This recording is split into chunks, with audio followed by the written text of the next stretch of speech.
तो मैं नागेंद्र मिश्रा आपके अपने YouTube चैनल AKPS IAS में आपका स्वागत करता हूं। हमारी जो क्लास है, आज पहली क्लास बायो की क्लास रहेगी। आप लोगों के लिए मोस्ट इंपॉर्टेंट क्लास है और आगे देखेंगे तो ऐसे ही वीडियो PDF आपको बराबर मिलती रहेगी। बट एक चीज़ आप लोग ध्यान दीजिएगा, थोड़ा सा सपोर्ट करके अपने चैनल को लाइक कीजिएगा, सब्सक्राइब कीजिए और शेयर करने का प्रयास जरूरी कीजिएगा। आइए देखते हैं आपका चैप्टर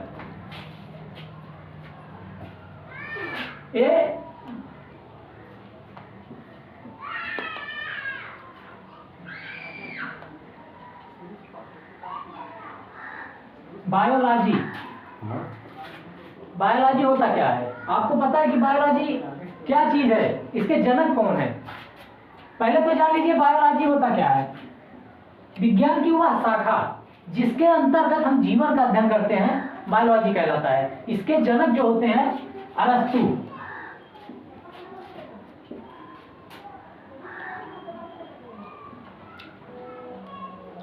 इसके जनक अरस्तु को माना जाता है। और बायोलॉजी से तात्पर्य सीधा सीधा सब साफ निकलता है कि biology, bio plus logy. Bio का अर्थ होता है स्टडी, लाइफ, लॉजी का होता है स्टडी। लाइफ का तात्पर्य होता है आपका जीवन, स्टडी से अध्ययन। अर्थात आप सभी को पता है कि बायो का यही पूरा अस्तित्व होता है, अर्थात जीवन का अध्ययन ही बायोलॉजी कहलाता है।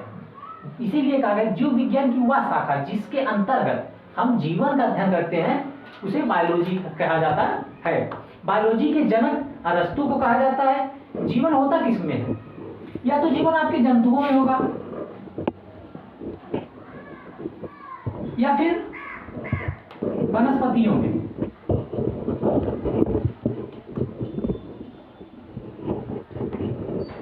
आपके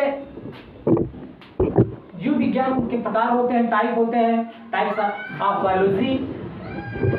पहला तो जीवोलॉजी होता है, जंतु विज्ञान। दूसरा वनस्पति विज्ञान होता है।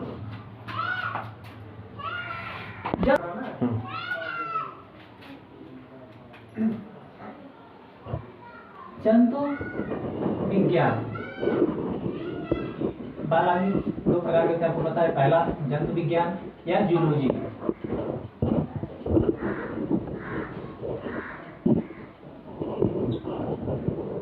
जूलॉजी होता क्या है?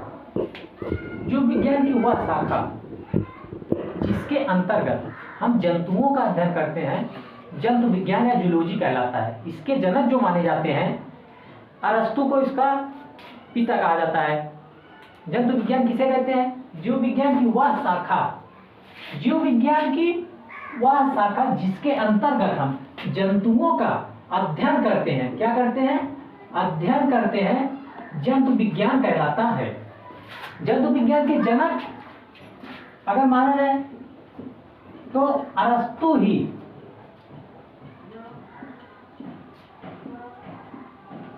अरस्तु को ही जंतु विज्ञान का जनक कहा जाता है। दूसरा आपका आता है वनस्पति विज्ञान। देखते हैं आगे। दूसरा वनस्पति विज्ञान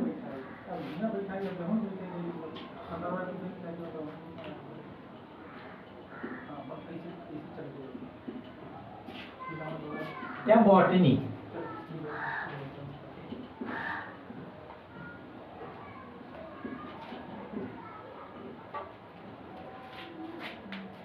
जीव विज्ञान की वह शाखा, क्या?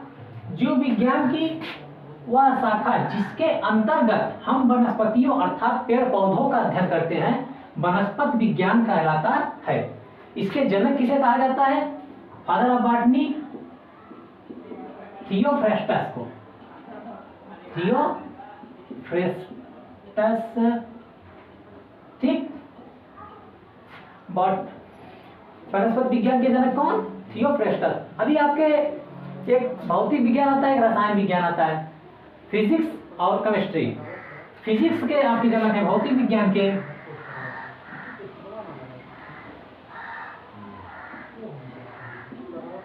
भौतिक विज्ञान के जनक न्यूटन को कहा जाता है और रसायन विज्ञान के जनक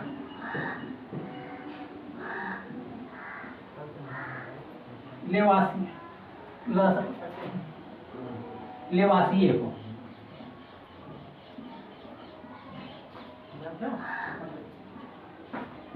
इतना तो आप लोगों को पता हो गया होगा कि बायो होता क्या है, कितने प्रकार का होता है। बायो बहुत ही अहम भूमिका अदा करता है हर एग्जामों में। फिजिक्स, बायो, केमिस्ट्री तीनों का इतना रोल है कि देखेंगे आप कभी किसी भी एग्जाम में बायो से ज़्यादा क्वेश्चन, अगर 25 क्वेश्चन के आ रहे हैं तो बायो से आपके 10 क्वेश्चन मोस्ट अर्थ हैं। इसी तरीके से जी ये हमारा टॉपिक जो होगा सेल। अभी बायोलॉजी आपने देखा, अब आगे सेल की बात आ रही है। तो सेल होता क्या है, कोशिका होती क्या है, कोशिका शब्द क्या है। कोशिका जो शब्द है लैटिन भाषा का शब्द है। आप देखेंगे कोशिका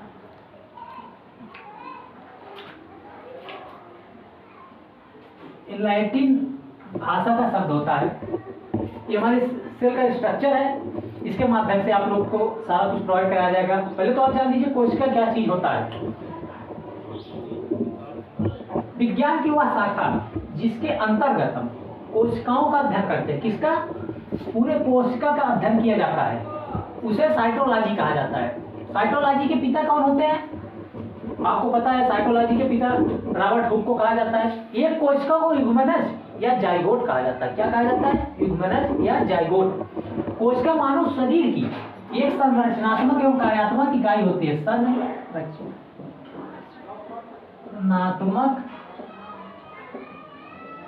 एवं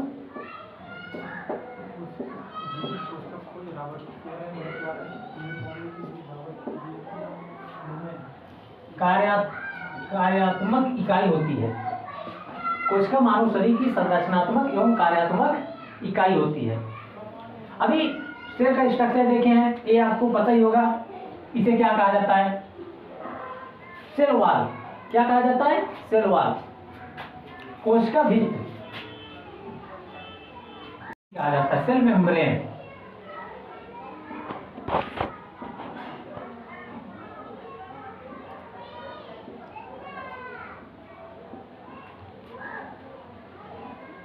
दूसरी सेल मेम्ब्रेन। इसी के अंदर कोशिका के अंदर एक द्रव भरा होता है, हल्का गाढ़े रंग का।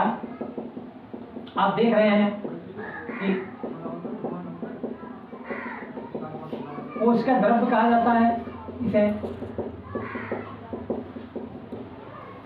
ये हमारे सेल की पूरी वो है। आप इसे पहचान ही रहे होंगे, क्या होता है इसे? माइटोकॉन्ड्रिया।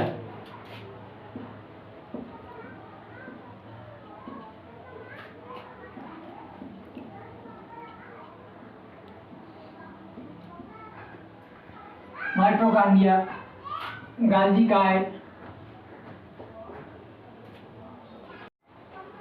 लगभग वैसे 3 प्रकार के होते हैं। खोज हैकेल नामक वैज्ञानिक ने किया था।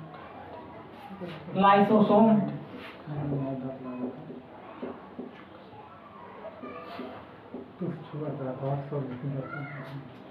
इसे आत्महत्या की शैली कहा जाता है।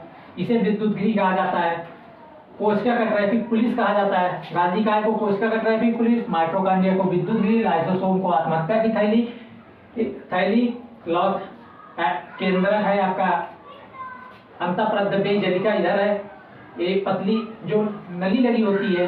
केंद्र एक तरफ कोशिका झिल्ली और दूसरी तरफ केंद्र से लगा हुआ होता है। इसे अंतःप्रद्रव्य जलिका या एंडोप्लाज्मिक रेटिकुलम कहा जाता है।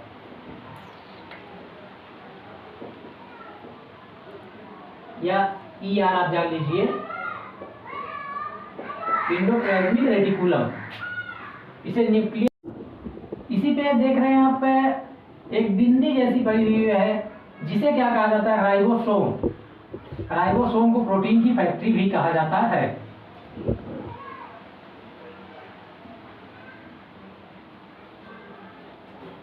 ठीक, अब बात करते हैं हम जैसे अंतःप्रद्रव्य जलिका की। ये आप देख ही लिए हैं। जैसे अभी थोड़ा टेक्निकल प्रॉब्लम की वजह से हमारा क्लास आज बंद की ओवर किया जाएगा। ये वीडियो हम आपको कल दिखाएंगे।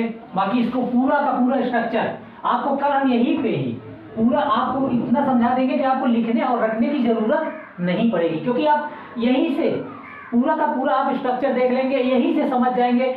हमें पूरी उम्मीद है करेंगे तो आगे भी ऐसे ही आएगा। चलिए इसी के साथ हम क्लास को ओवर करते हैं। Thank you so much. आप चैनल को सब्सक्राइब कीजिएगा, लाइक कीजिए और शेयर करने से मत भूलिएगा। Best of luck.